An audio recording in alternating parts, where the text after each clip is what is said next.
తిన్నింటి వాసాలు లెక్కపెట్టడంలో ఆరితేరిన నేపాల్ మరోసారి హద్దుమీరింది. అన్నం పెట్టిన భారత్తోనే కయ్యానికి దిగుతూ మన భూభాగాల్ని తమవిగా చూపించే దుస్సాహసం చేసింది. కొత్త 100 రూపాయల నోటులో కాలాపాని, లిపోలేక్, లింపియాధురా ప్రాంతాలను చూపిస్తూ భారత్ను సవాలు చేసే ప్రయత్నం చేసింది. నిజానికి జెన్సీ నిరసనలతో కేపీ ఓలీ గద్దె దిగిన తర్వాత నేపాల్లో పరిస్థితులు మారుతాయని అంతా భావించారు. భారత అనుకూల మహిళా ప్రధాని కావడంతో సరిహద్దు వివాదాలు ముగుస్తాయనుకున్నారు. కానీ ఇప్పటికీ కేపీ ఓలీ నిర్ణయాలే నడుస్తున్నాయి ఆ దేశంలో. 100 నోటుపై భారత భూభాగాలను చూపించే దుస్సాహసం అందులో భాగమే. ఇంతకు కష్టకాలంలో అండగా నిలిచిన భారత్కే ఎదురు తిరిగే సాహసం నేపాల్ ఎందుకు చేస్తుంది? 100 నోటుపై భారత భూభాగాలను చూపించడం వెనుక వ్యూహమేంటి? హిమాలయ రాజ్యం కుట్రలకు మోడీ సర్కార్ ఎలా బదులివ్వబోతోంది? Let's watch. భారత్తో సరిహద్దు వివాదం మరోసారి రెచ్చిపోయిన నేపాల్. 100 నోటుపై భారత భూభాగాలను ముద్రించి దుస్సాహసం. నేపాల్ ఏ ధైర్యంతో ఇండియాతో కయ్యానికి కాలుదొవ్వుతోంది? భారత్తో అనుబంధాన్ని పక్కన పెట్టి హిమాలయ రాజ్యం నేపాల్ ఇటీవలి కాలంలో రెచ్చగొట్టే చర్యలకు పాల్పడుతోంది. భారత భూభాగాలతో 5 ఏళ్ల కిందట నేపాల్ కొత్త మ్యాప్ను రూపొందించడం వివాదాస్పదమైంది. లిపులేఖ్, కాలాపాని, లింపియాధురా ప్రాంతాలను తమ భూభాగాలుగా పేర్కొంటూ 2020లో మ్యాప్ను విడుదల చేసింది. నాటి కేపీ శర్మ ఓలీ ప్రభుత్వం దీనిపై తీర్మానం చేయడంతో పాటు పార్లమెంటులో ఆమోదముద్ర కూడా వేసింది. భారత్ దీనిపై అభ్యంతరం వ్యక్తం చేసినప్పటికీ నేపాల్ వాటిని బేఖాతరు చేసింది. ఇక 2024 మే 3న తమ దేశ కరెన్సీ నోటుపై ఆ వివాదాస్పద మ్యాప్ను ముద్రించాలని నేపాల్ ప్రభుత్వం నిర్ణయం తీసుకోవడం తీవ్ర చర్చకు దారితీసింది. తాజాగా ఆ నోటునే నేపాల్ కేంద్ర బ్యాంకు విడుదల చేసింది. అందులో భారత భూభాగాల మ్యాప్ అలానే ఉంది. నిజానికి నేపాల్ కరెన్సీలో 10, 50, 500, 1000 నోట్లలో ఏ నోటుపైన మ్యాప్ను ముద్రించలేదు. కేవలం 100 నోటుపై మాత్రమే ముద్రించారు. అది కూడా భారత్ను కవించడానికే.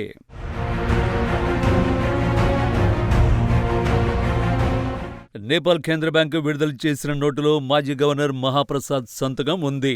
ఈ నోటును జారీ చేసింది కూడా 2024లో అని చూపిస్తోంది. అంటే భారత వ్యతిరేకగా గుర్తింపు ఉన్న కేపీ శర్మ ఓలీ హయాంలోనే ఈ నోటును ఆమోదించారన్నమాట.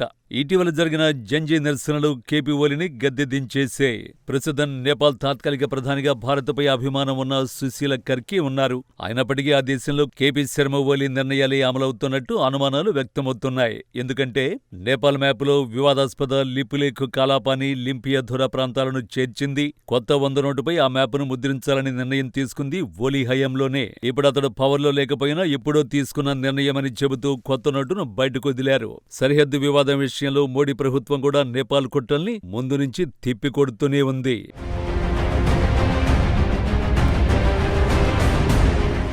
నేపాల్ భారత్ సరిహద్దు వివాదం విషయానికొస్తే మన దేశంలోనే సిక్కిం, పశ్చిమ బెంగాల్, బీహార్, యూపీ, ఉత్తరాఖండ్తో సరిహద్దును పంచుకుంటోంది నేపాల్.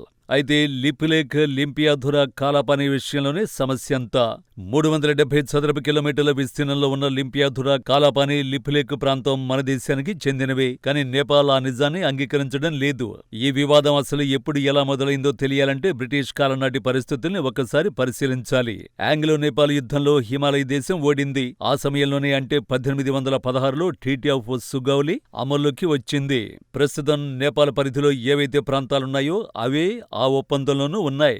అంటే ఆ ప్రాంతాలపైనే నేపాల్కి హక్కులున్నాయి. ఈ ఒప్పందంలో ఉన్న కీలక విషయం ఏంటంటే కాళీ నది, రప్తి నది మధ్యలో ఉన్న భూభాగాలను బ్రిటిష్ వాళ్ళకి ధారాదత్తం చేసింది నేపాల్. ఆ మేరకు అంగీకారం తెలుపుతూ సంతకం కూడా చేసింది. అయితే ఈ ఒప్పందంలోని కొన్ని నిబంధనల ప్రకారం కాలాపాని, లిపులేఖ్, లింపియాధురా ప్రాంతాల్ని తిరిగి తమకు అప్పగించాలని నేపాల్ వాదిస్తోంది.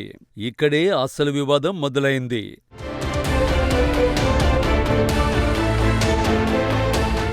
నేపాల్కు పశ్చిమ దిక్కున ఉన్న ఈ 3 ప్రాంతాలు మహాకాళి నదికి తూర్పున త్రిభుజాకారంలో ఉంటాయి. ట్రీటీ ఆఫ్ సుగౌలీలో నేపాల్ సరిహద్దుల్ని స్పష్టంగా ప్రస్తావించారు. ఒప్పందం ప్రకారం నేపాల్కు పశ్చిమ దిక్కున సరిహద్దు మహాకాళి నది వరకు ఉంది. ఇక దక్షిణ దిక్కున సూర్య రేంజ్ నుంచి తెరాయ్ ప్లెయిన్ వరకు నిర్ణయించారు. అయితే అప్పట్లో నేపాల్ ఈ సరిహద్దుల విషయంలో అసహనాన్ని వ్యక్తం చేసింది. పూర్తి ఒప్పందానికి అంగీకారం తెలపలేదు. కానీ బ్రిటిష్ వాళ్లతో పోరాడే సత్తా లేక చివరికి రాజీ పడింది. ఈ 3 ప్రాంతాలు ఉన్న భూభాగం ఇటు ఇండియాకి అటు నేపాల్కి వ్యూహాత్మకంగా చాలా కీలకమైనవి. ఆ మాటకొస్తే చైనాకు కూడా చాలా కీలకం. ఎందుకంటే భారత్, నేపాల్, చైనాకి ఇదే ట్రై జంక్షన్. 1962లో చైనాతో యుద్ధం చేసిన సమయంలో భారత్ ఇక్కడే చెక్ పోస్టులు నిర్మించింది. కాలాపాని, లిపులేఖ్ ప్రాంతాల్లోనే చెక్ పోస్టుల నిర్మాణం జరిగింది. ఇప్పటికీ లిపులేఖ్లో పోలీస్ పోస్ట్ యాక్టివ్ గానే ఉంది.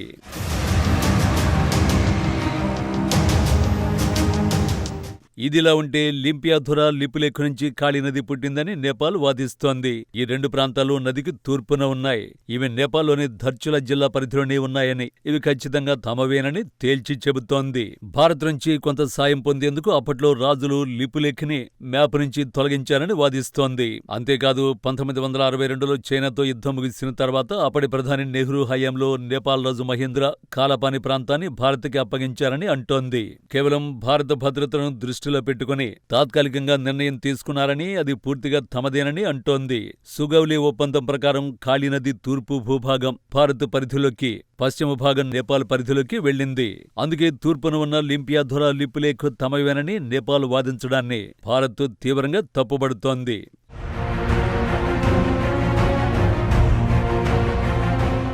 నిజానికి సరిహద్దు వివాదంలో నేపాల్ ఈ స్థాయిలో రెచ్చిపోవడానికి కారణం చైనానే. ఎందుకంటే ఈ ప్రదేశంలో ఎలాగైనా కాలు పెట్టాలని చైనా ప్రయత్నించింది. ఇప్పటికే నేపాల్తో వాణిజ్య ఒప్పందాలు కుదుర్చుకున్న చైనా రక్షణ పరంగానూ వ్యూహాలు పన్నింది. ట్రై జంక్షన్ గా ఉండడం వల్ల కాలాపానిలో కాలు పెడితే భారత్పై పైచేయి సాధించవచ్చన్నది చైనా ప్లాన్. ఇందులో భాగంగానే నేపాల్ను పావుగా వాడుకుంటూ భారత్లో ఇబ్బందులు సృష్టించే ప్రయత్నాలు చేస్తూ వచ్చింది. నేపాల్లో ఇప్పటికే భారత్కు వ్యతిరేకంగా ప్రచారం పెద్ద ఎత్తున జరగడానికి కారణం కూడా బీజింగే. చైనాకు మాత్రమే సొంతమైన మ్యాప్ కుట్రలు నేపాల్లో కనిపించడానికి రీజన్ అదే. నేపాల్ 100 నోటు వెనుక చైనా కుట్రల్ని తీసిపారేయడానికి లేదు. ఒక్కటి మాత్రం స్పష్టం, కరెన్సీ నోట్లపై ముద్రించినంత మాత్రాన మన భూభాగాలు నేపాల్వి అయిపోవు. అలానే నేపాల్ కుట్రల్ని తేలిగ్గా తీసుకోకూడదు కూడా.